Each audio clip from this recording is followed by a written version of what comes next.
Oke, sahabat kebun saham. K saat ini adalah K kebijaksanaan. Kita akan membahas sesuatu yang sangat manusia banget, yaitu bijaksana ya.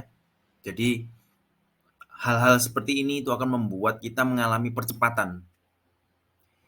Mungkin orang dulu ya, waktu kita masih anak-anak, kita menginjak ke remaja, kemudian dewasa. Nah, dewasa itu artinya kita juga mempelajari hal-hal tentang kebijaksanaan. Kita akan kupas satu persatu. Oke, kebijaksanaan yang pertama adalah tentang seberapa banyak pengetahuan. Jadi, bijaksana itu berhubungan banget dengan pengetahuan yang ada di dalam pikiran kita. Jadi, pikiran kita ini kan bagaikan sebuah hard disk ya, sebuah hard disk atau sebuah perangkat penyimpan di mana pikiran kita ini menyimpan banyak hal, kejadian-kejadian dari pola asuh orang tua kita, kejadian-kejadian dari teman-teman kita, masyarakat ya di sekitar kita, itu apa yang mereka lakukan, kejadian-kejadian dari setiap buku yang kita baca, itu yang paling penting juga ya. Karena buku adalah jendela dunia, buku adalah kumpulan dari pengalaman-pengalaman orang lain, dan ini akan membentuk kebijaksanaan kita ya. Perkumpulan-perkumpulan apa, komunitas apa yang sedang kita ikuti saat ini, itu akan membentuk kebijaksanaan kita. Jadi bijaksana itu berbicara yang pertama adalah tentang pengetahuan. Setiap orang punya pengetahuan yang berbeda-beda, otomatis setiap orang punya level kebijaksanaan yang berbeda-beda dan itu tidak akan mungkin sama. Ya, karena setiap orang melihat yang lain dan melakukan yang lain. Oke, bijaksana berbicara tentang yang pertama pengetahuan kita.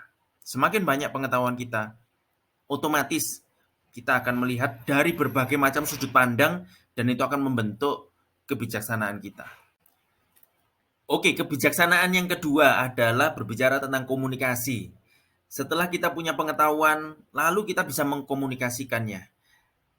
Mungkin dalam sederhananya ya, kita punya dua hal cara berkomunikasi, yaitu berkomunikasi dengan misalkan kalau kita dengan teman, itu kita berbicara aja.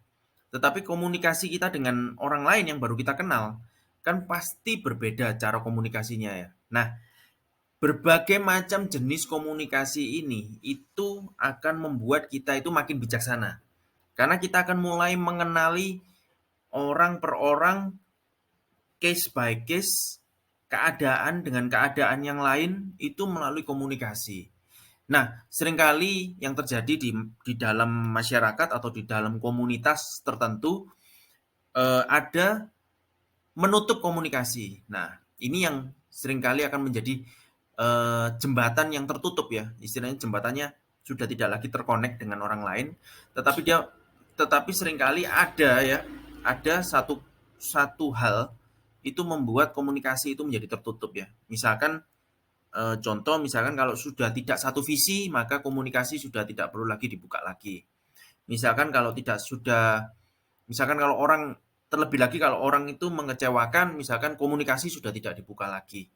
Nah, ini hal yang manusiawi banget, tetapi kita perlu tingkatkan komunikasi mulai dari misalkan dari yang paling sederhana, yaitu apa? Ucapan terima kasih, say sorry, kemudian minta tolong. Ini adalah komunikasi yang sederhana, tersenyum itu adalah komunikasi visual ya, yang seringkali orang lupakan ya.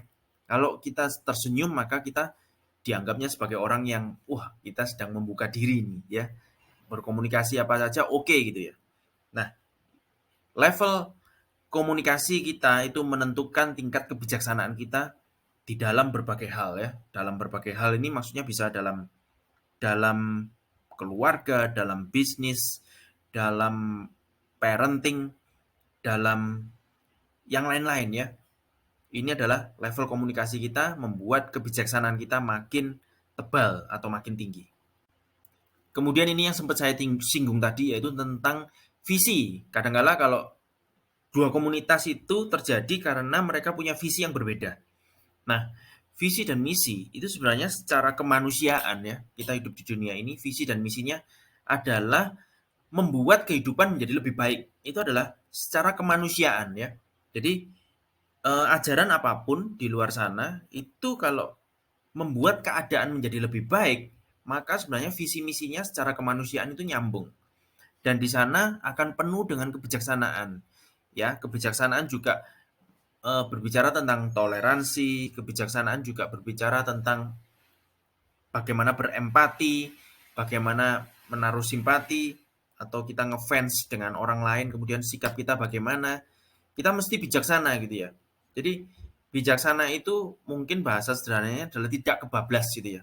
Tidak kebablas sampai kita ini merugikan orang lain atau kita ini disebut dengan egois. Itu tidak lagi bijaksana gitu ya. Tetapi bijaksana ini visi dan misi kita secara umum general adalah bagaimana membuat kehidupan kita menjadi lebih baik, kehidupan komunitas kita menjadi lebih baik, bagaimana kita memiliki nilai-nilai dan prinsip-prinsip yang lebih baik dan orang bisa menerima nilai-nilai prinsip-prinsip tersebut dan kita juga bisa menerima nilai-nilai dan prinsip-prinsip orang lain sehingga semua orang ini bisa saling terkoneksi dengan baik dengan penuh apa ya kebijaksanaan yang lebih lebih lebih meningkat lagi setiap harinya dan semua ini kan adalah pelajaran hidup yang perlu dipelajari setiap harinya sehingga kita bijaksana dalam mengambil keputusan-keputusan kecil, keputusan-keputusan besar. Oke, ini kesimpulannya ya. Jadi kebijaksanaan itu mengandung banyak hal, yaitu knowledge yang menimbulkan pengalaman hidup, kemudian yang menimbulkan komunikasi kita dengan orang lain dengan lebih baik, sehingga kita punya nilai, prinsip, value, dan kita punya visi misi yang setidaknya adalah membuat keadaan menjadi lebih baik, keadaan sekitar lingkungan kita, keadaan keluarga kita, keadaan semuanya, itu adalah kebijaksanaan. Dan kita punya quotes di sini ya, today a reader, tomorrow a leader.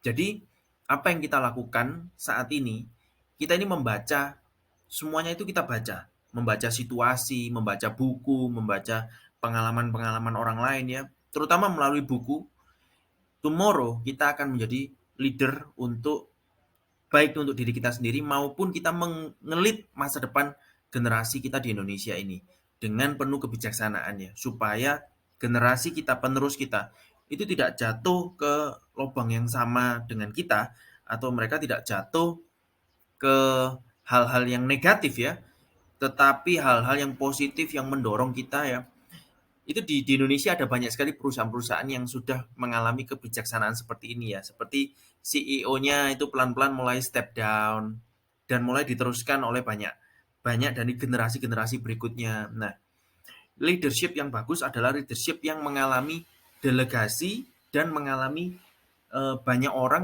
muncul sebagai leader-leader baru. Itu adalah leadership yang bagus ya. Bukan sebuah diktatorship ya, saya mau berkuasa seterusnya.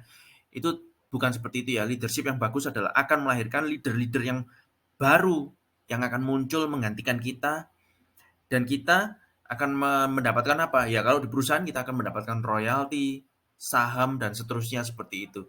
Kita bangun kebijaksanaan kita dengan baik karena today we are a reader, tomorrow we are a leader. Thank you very much. Sukses untuk Anda semua. Salam K. Solusi apapun bisa dengan K.